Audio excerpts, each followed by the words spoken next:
जय श्रीमन नारायण। दोस्तों, आइए जानते हैं जीवन के कष्टों के क्या क्या कारण होते हैं एवं कष्टों से निवृत्ति के क्या क्या उपाय होते हैं एवं ईश्वर द्वारा संसार की रचना कैसे हुई।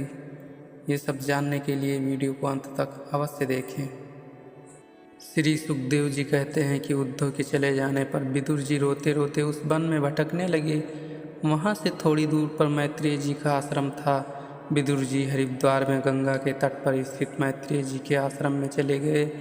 मैत्रेय जी ने उन्हें बहुत कुछ सांत्वना देकर चुप कराया। तब कुछ स्वस्थ होकर बैठने के पश्चात विदुर जी ने मैत्रेय जी से पूछा, हे भगवान, यह क्या बात है कि मनुष्य जिस सुख के लिए नाना प्रकार के कर्म करता है वह सुख उसे नहीं प्राप्त होता और किसी के प्रकार उसके दुखों का शमन नहीं होता, किंतु वह उत्तरोत्तर दुखों में ही फंसा रहता है। इस विषय में जो उचित हो वह आप मुझे बताइए, क्योंकि आप परम परमात्मा और संसार का कल्याण करने के लिए श्री कृष्ण जी से विमुख अधर्मियों तथा दीन दुखियों का दुख दूर करने के लिए इस संसार में घूमते रहते हैं। सो हे महात्मन, आप मुझसे सुख का वह मार्ग कथन कीजिए कि जिसे पाकर फिर किसी प्रकार से दुख की आशंका न रहती हो। फिर आप हमें ये बतलाइए कि अपनी माया युक्त वह कर्म रहित ईश्वर किस प्रकार इस संसार की रचना करते हैं तथा वह ही इस प्रकार की स्थापना करके संसारी जीवों के लिए जीविका भी देते रहते हैं। सो यह कैसे? इस संबंध में परमात्मा पुरुषों ने ऐसा कहा कि वह ईश्वर योगेश्वरों का ही अधीश्वर है और वह अकेला ही संसार में प्रवेश करके अनेक प्रकार से प्रकट हो रहा है। वो मत्स्य आदि का 39 भेदों से क्रीड़ा करने वाले गौ ब्राह्मण और देवताओं का रक्षक तथा यशस्वियों में शिरोमणि हैं।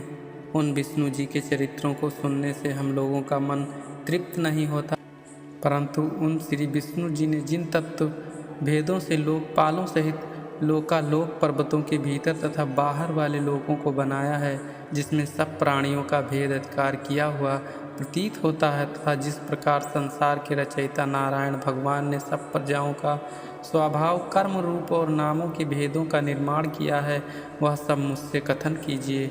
हे भगवान, मैंने व्यास जी के श्रीमुख से ब्राह्मण, क्षत्रिय, वैश्य और शूद्र इन चारों वर्णों के धर्म बार बार सुने हैं तथा तुच्छ सुख को देने वाले उनसे हम तृप्त हो गए हैं, परंतु श्री कृष्ण जी की कथा रूपी अमृत के प्रवाह से हम तृप्त नहीं हुए हैं।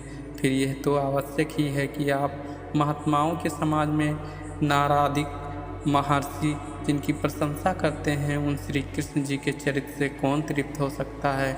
भला जिन भगवान के चरित्र मनुष्य के कानों में जाकर उनके आवागमन को देने वाले गृह स्नेह को प्रकट करते हैं, उनका यशोगान करते हुए एवं सुनते हुए मन को तृप्ति कैसे हो सकती है।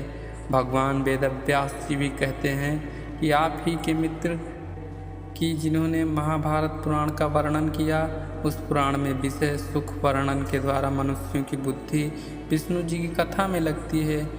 जो श्रद्धा पूर्वक उस पुराण की कथाओं को पढ़ते और श्रवण करते हैं, तो धीरे धीरे उनकी बुद्धि बढ़कर अनन्य वैराग्य करती हुई श्री कृष्ण जी के चरणों को स्मरण से उस प्रसन्न पुरुष के सब दुखों का शीघ्र ही नाश कर देती है। परंतु उन मूर्खों के संबंध में तो कुछ नहीं कहा जा सकता है कि जो अपने पापों के कारण श्री विष्णु जी की कथा से विमुख रहते हैं। उनकी दशा अत्यंत शोचनीय है, क्योंकि उनका मन वचन शुद्ध नहीं रहता और वे अपने मन के वृथा व्यापार, व्यर्थ के संकल्प विकल्प, पंचवासनाओं की उधड़ बुन में लगे रहते हैं। निष्प्रयोजन ही आयुर्बल और काल को व्यतीत कर देते हैं। हे दीन बंधु मैत्रेय जी, आप सब प्रकार से श्रेष्ठ हैं। सो जैसे भ्रमर पुष्पों से शहद निकालता है, वैसे ही आप हम लोगों को कल्याणार्थ कथाओं में सारांश रूप से श्री कृष्ण जी की उस कथा को कहिए कि जिसे सुनकर हम परम कल्याण के भागी बने। फिर आप हमें ये बतलाइए कि वह संसार का नियंता ईश्वर किस प्रकार से अनेक लीलाओं को करता हुआ किसी लिए अवतार धारण करता है। श्री सुखदेव जी कहते हैं कि सब विदुर जी ने मैत्रेय जी से ऐसा पूछा, तब उनका बहुत आदर करके मैत्रेय जी ने कहा, हे साधु, लोक कल्याण की दृष्टि से तुम्हारा ये प्रश्न बड़ा ही उत्तम है। तुम जो इस प्रकार से श्री कृष्ण जी में अपना मन लगाए हुए हो, सो यह बहुत ही श्रेष्ठ आचरण है। इससे संसार में तुम्हारा यश स्थायी होगा और तुम बड़े ही भाग्यशाली हो। फिर क्यों ना हो, तुम तो उन महात्मा श्री व्यास जी के ही रज से उत्पन्न हुए हो कि जिन्होंने लोक कल्याण के लिए वेदों का न्यास करके संसार को अजर अमर साहित्य प्रदान किया है। सो तुम्हारे लिए यह कोई आश्चर्य की बात नहीं है। तुम अवश्य ही विष्णु जी के अनन्य भक्तों में से ही एक हो। मैं भली भांति जानता हूँ कि भाई विचित्रवीर की दासी रूप स्त्री से व्यास जी ने ही तुम्हें उत्पन्न किया है। सो तुम महात्मा यमदेव के ही समान प्रजाओं को दंड विधान देने वाले तथा मानदंड ऋषि के साप से उत्पन्न हुए हो। फिर तुमसे ऐसी तीक्ष्ण बुद्धि क्यों ना होवे। मैं जानता हूँ कि भगवान श्री कृष्ण जी तुम्हारा सदैव सम्मान करते थे, क्योंकि यदि तुम उन्हें इतने प्रिय ना होते तो चलते समय वो तुम्हें उपदेश देने के लिए मुझसे कदापि न कहते। उन्होंने मुझसे यह आज्ञा दी है कि मैं तुम्हें उनका गुप्त ज्ञान बतला दूँ। अच्छा तो सुनो।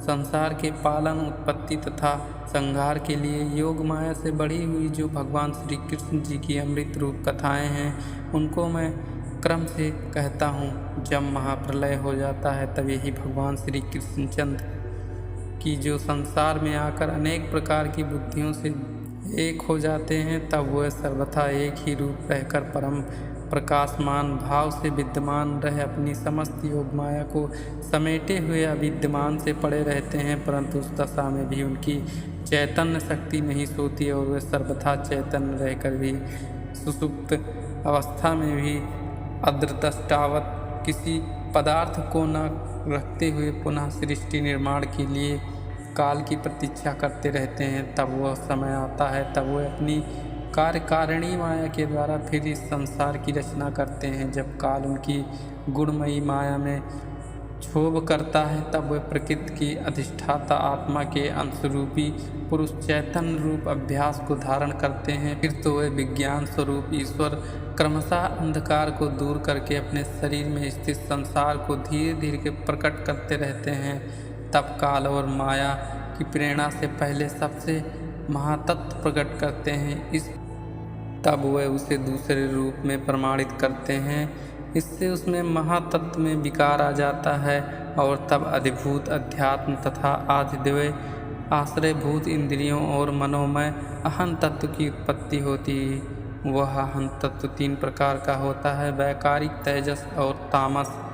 तब पहले वैकारिक अहं तत्व से मन और तेजस से शब्द स्पर्शादिक विषयों का ज्ञान वाली ज्ञान इंद्रियां तथा कामेंद्रियां और तामस अहं तत्व से स्वप्रकाश युक्त भूत सूक्ष्म अर्थात आकाश प्रकट हुआ।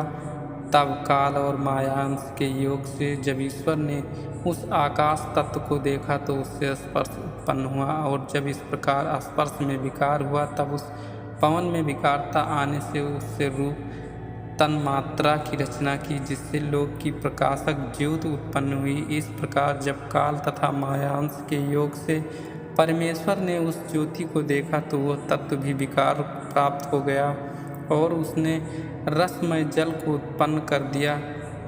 जब तेज से युक्त ईश्वर ने जल को देखा तब काल और मायांश के योग से वह भी विकारता को प्राप्त हुआ और उसने गंध गुण वाली पृथ्वी को उत्पन्न किया। यहाँ ये भी जान लेना चाहिए कि सर्वप्रथम मन के साथ ही वैकारिक अहं तत्व से देवतागण उत्पन्न हो चुके थे। उन्होंने भी सृष्टि रचने की चेष्टा की, परंतु परस्पर में संबंध न होने से वह ब्रह्मांड की रचना करने में समर्थ न हुए। तब उन्होंने देवताओं से हाथ जोड़कर परमेश्वर से कहा, हे देव, हम लोग आपके चरणों को नमस्कार करते हैं। सिवा आपके हमें और किसी का भरोसा नहीं है।